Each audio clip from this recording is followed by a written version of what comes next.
Dhukkubni koosidha. Maal taate? Garuu maal godha riyaati dhukkuba koo taatus daawwaa argachuuf baasii machuun qaban ture. Garuu himachuu hin dandeenye. Safuu fi aadaa saba kootu na daangesse. Maal taate?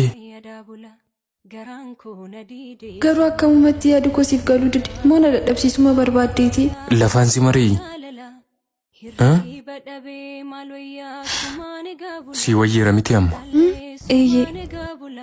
Tole manni keessa naannoo kamidha? Dhiyoodhannoo? Dhiyoodha? Tole bakka galisammoo. Moo kan bira maal si deeggaru? Naa bilbili maatii kootti.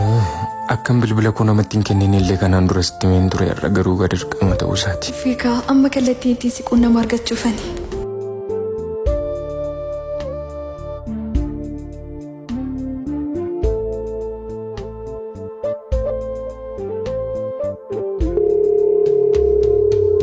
Sagalee vaayibireetii bilbila koo immoo akka nageenye sobduun ta'a.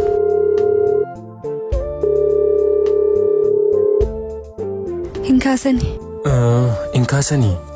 Lakkoofsa haaraa waan ta'eef ta'uu danda'a. Tole ani immoo baay'ee ariifachaan jira si geessuure. Rakkoon qaba amma immoo fayyeera silaayyoo. Fayyiteetta sirriitti. Ishoo tolee bagga fayyite. Galatoon. Rakkoon qabu. Maaloo adaraa kee daftee ol narraan jarii. Hawwiinan yeroo dheeraaf eegaa ture keessaa inni kun isa tokkodha.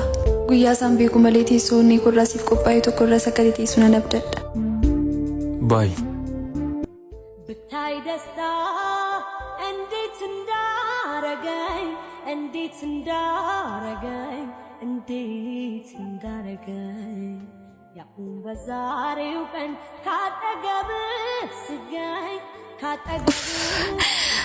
Anuma qofaatti moo hundumatti akkas bareedaa?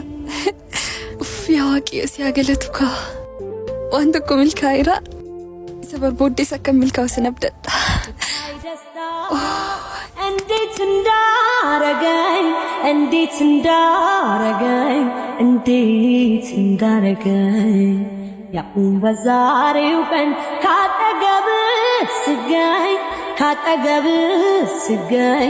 Kata gabis gay